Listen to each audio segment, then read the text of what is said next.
When I think about it, John, there's one varietal I think of when I think of the Finger Lakes, and that is Riesling. And it's not just happenstance that's the reason. I think that we really have great geology and climate for growing Riesling. I would agree 100% with you, Chris. I mean, our family's been doing it for a lot of years, and we've got 21 varieties of grapes on the farm. And back 35 years ago, I think we were just all trying to figure out what was going to be the one to take off. And we've really identified it as Riesling, and we're plowing ahead full speed and trying to expand our acreage and really see what we can do with it. But when you look at the soils, whether you're talking about shale basis for great minerality in wines, or nice warm summer days with cool crisp nights thanks to the lakes, one thing after another leads to one conclusion, which is we should keep growing Riesling, and we should make sure people get to taste our Riesling. Absolutely, and it's always interesting because those glacier soils that you talked about, glacially deposited soils, will vary from one end of the vineyard to the other. So I mean, you can have, it takes years to develop and figure out what site's going to work for what clone, and I think we're really coming into our own as far as figuring that out too. So why are you excited about the 2013 Riesling? I think that it is the first vintage we've had in at least a few years that the fruit's really going to sing, but the minerality and the acid is really nice too. Just another year of benchmarking the quality that we always have.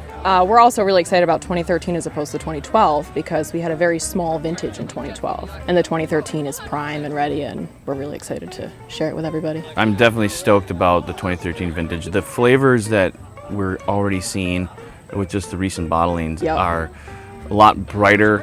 What was 2013 Riesling harvest like? It was heavy. I mean, in terms of quantity, at least at Red Newt, not in a bad way. I'd say quality-wise, we were really pleased across the board, especially with Riesling. When it started coming in, we had about 5 weeks of Riesling harvest. Good crop, good quantity of crop, good quality of crop. It was a really good ripening year for Rieslings. What I kind of consider the classic Riesling year. Have to go back to a few years to find a vintage that was quite like it, and I was really pleased with it and pleased with how the wines are progressing. We had really, really clean fruit, and we were loaded too. We had 2 and sometimes 2.5 times what we normally have. It was very long for us too. 2013 Riesling harvest date for us was in November. Why are you excited about your 2013 Riesling?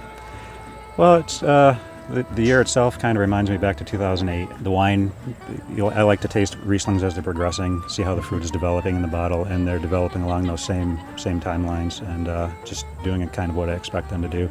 It's just reminding me of a few of my favorite Riesling years that we've had. I mean, I've described a lot of our Rieslings as more powerful than usual.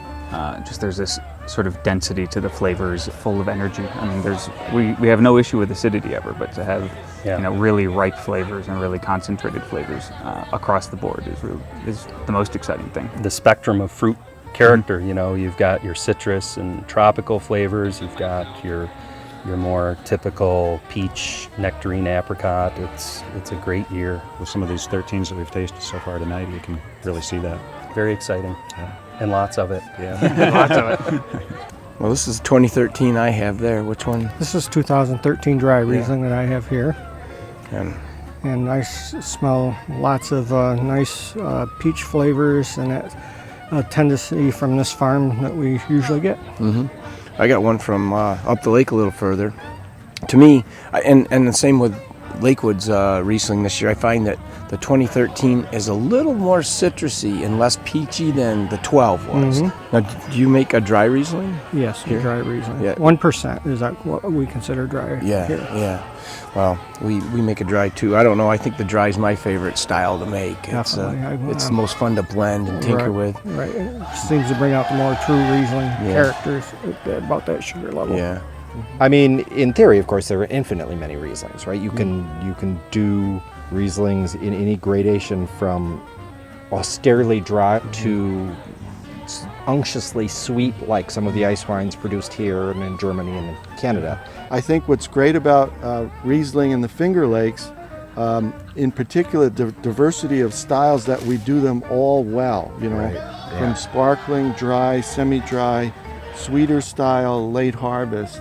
And the key is balance. I mean, wouldn't you agree? The Absolutely. acidity level balancing that residual sugar with the appropriate acidity. It's kind of the yin yang, and that's really, I think, Riesling at its best. The reason why we can be as balanced as we are is that it's cool enough, even in very warm years, that we get to keep our acidity.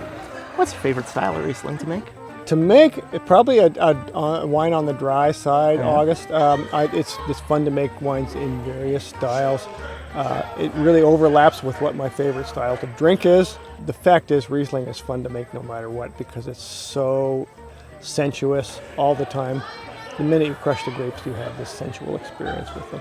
Whether it's a dry style or a sweet style, it doesn't really matter. So I really like making semi-dry Riesling. There's something about getting the balance exactly perfect on a semi-dry Riesling. Yeah. There's something about those blending trials when you're piecing together the different lots and you're just trying to get a wine that has the briefest sense of sweetness to it, but then finishes dry, that no matter the sweetness level, the wine should be in balance and should have that. Refresh your palate. Exactly, yeah. And I think of something that actually you told me once about what's so great about Riesling is that after tasting 20 Rieslings, you still want more Riesling. That's not true of something like, it's not true of a lot of different things. It's not, not true of many things. And that there's something about Riesling that, it's if it's in balance and if it's put together well, you drink it and whether it's a dry Riesling, whether it's a sweet Riesling, you still want more at the end. At the end of the day, yes. And you can't say that about very many other wines. You really can't. Cheers to 2013 Riesling!